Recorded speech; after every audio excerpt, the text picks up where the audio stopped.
पर बैठक कर रहे हैं, क्या है कि हम लोकसभा वार हम लोग पहले टर्न में टारगेट बनाए कि 50-50 लोकसभा से नेताओं को बुलाकर उनको प्रशिक्षण दिया जाए और आगामी लोकसभा की तैयारी, चुनाव कैसे हम लोग लड़ें, आगे हमको संगठन में कहाँ कहाँ कमी रह गई है उसको कैसे दूर करें। इन्हीं बिंदुओं पर हर विधानसभा लोकसभा से हम लोग 50 आदमी को पहले टारगेट बनाए हैं। नगर निकाय चुनाव में जादू आपका नहीं चल पाया? बिल्कुल चला है। क्या रही स्थिति? बिल्कुल हमारे लोगों ने हमको हमारी पार्टी को वोट दिया है। कितनी सीटें निकल पाई आपकी? रसड़ में एक जीते। चितबड़ा गांव में बीजेपी सरकार ने गुंडई करके 3 पेटी का वोट सामने आया, एक पे 462, एक पे 312, एक पर 419। अब पेटी में तीनों में कोट हुए नहीं है।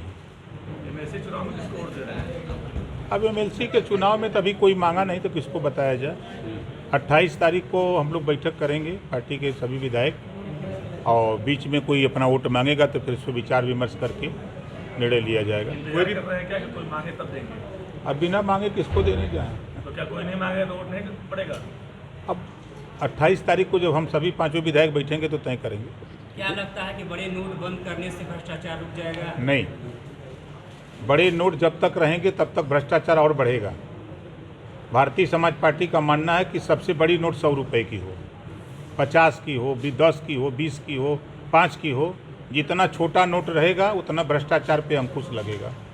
बड़ी नोट है 2000 की, एक अटैची में भर लेंगे करोड़ों करोड़ों रुपया, लेकिन 1 करोड़ रुपया अगर 100 रुपये की नोट लेके जाना होगा तो एक DCM पर लाद के ले जाना होगा। इस नाते भ्रष्टाचार जब छोटी नोट थी तो बहुत रियर कम होता था, हम नहीं कहते ख़त्म था, लेकिन उस समय भ्रष्टाचार मुश्किल से 10% भी नहीं हो पाता था लेन देन। लेकिन अब जब से बड़ी नोट आई है तो लोग जेबा में भर करके 5 लाख 10 लाख लेके चले जा रहे हैं। महिला पहलवानों ने फिर से शुरू कर दिया है विभूषण सिंह के खिलाफ, क्या कहना चाहेंगे? देखिए, वो अपने न्याय के लिए लड़ रही हैं और हमारी पार्टी का तो मानना है कि देश के नेताओं को एक कानून बना लेना चाहिए। आधी आबादी महिलाओं की है। लोकसभा विधानसभा में आधी सीटें आरक्षित कर दें, नौकरियों में आधी सीटें उनकी आरक्षित कर दें, शिक्षण संस्थाओं में आधी सीटें आरक्षित कर दें।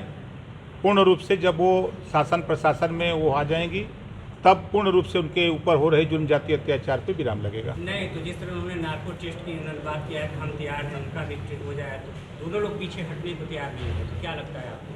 तो हो जाना चाहिए ना, जब दोनों लोग तैयार तो क्यों दिक्कत क्या है? विलम्ब के ही कारण कीजिए। सांसद जी कह रहे हैं कि छुआछूत की बीमारी लेके देवी आ गई है। अब अगर वो छुआछूत को मानते हैं, बाबा साहब डॉक्टर अम्बेडकर ने छुआछूत को ख़त्म किया, पूरे देश की व्यवस्था को बदल करके एक संविधान बाबा साहब ने दिया और संविधान में सबको बराबरी का हक दिया, सबको एक समान कानून दिया कि कानून के दायरे में सबको रहना है। लेकिन अगर कोई कानून न माने तो उसको मनवाने के लिए सरकार का काम है। सरकार अगर न मनवावे तो फिर कोई क्या कर सकता है? कार्रवाई ठीक हो रही है विभूषण सिंह के खिलाफ या क्या लग रहा है? जहाँ सुप्रीम कोर्ट के आदेश पर FIR हो तो उंगली तो उठनी स्वाभाविक है।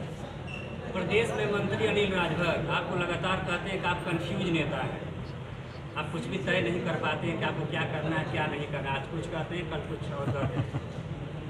देखिए, लोडर और लीडर जब सदन में बोलता है कि भर राजभर जाति को हाई कोर्ट का आदेश है 11 मार्च 2022 का अनुसूचित जनजाति में शामिल करने का प्रस्ताव उत्तर प्रदेश सरकार दिल्ली भेजे, तब वो नेता कंफ्यूज हो जाता है, तब सदन में खड़ा होकर समर्थन नहीं करता है। बनारस की धरती पर कटिंग मेमोरियल में अमित शाह को बुला के कहा था कि हम ST में 1 महीने के अंदर शामिल कर देंगे, और 6 साल बीत गया, अभी तक नहीं हो पाया। कन्फ्यूज कौन है? महिलाओं की आधी आबादी है, लोकसभा विधानसभा में आधी सीटें आरक्षित कराने के लिए जबान नहीं खुलेगी। तेलंगाना सरकार 4 करोड़ आबादी में 2 लाख गरीबों के बच्चों को निःशुल्क शिक्षा देकर हर साल डॉक्टर, मास्टर, इंजीनियर, कलेक्टर बनाने की शिक्षा दे रही है। 25 करोड़ आबादी में 12.5 लाख बच्चों को उस हिसाब से शिक्षा मिलनी चाहिए, लेकिन यहाँ उस पर बोलने की औकात हिम्मत नहीं है। प्रदेश में तमाम अति पिछड़े दलित के ऊपर अन्याय हो रहा है। अभी 1468 ग्राम पंचायत अधिकारी की भर्ती हुई, 27% पिछड़ों का हिस्सा है, 139 सीट पे ही खाली हो पाया, 257 पद लूटा गया। इस पे बोलने की औकात नहीं है, तब जबान बंद हो जाती है। तब आंख बंद हो जाती है, नहीं सुनाई देता, ना दिखाई देता। गांधी जी के 3 बंदर बन जाते हैं। ये 257 पद किसका लूटा गया? पिछड़ों का। किस जाति में आते हैं? पिछड़ों के। ये जितने भी पिछड़े समाज के नेता हैं, विधायक, सांसद हैं विभिन्न पार्टियों में, ये लोडर बन करके काम करते हैं। जब इनका हिस्सा लूटा जाता है तो इनकी जबान नहीं खुलती है, जो बोलता है उसके खिलाफ ये सब बोलते हैं। ये समाज का हक लूटा जा रहा, नहीं बोल रहे हैं, यही लोग हैं। अरे वही है, अब आप समझते जाइए।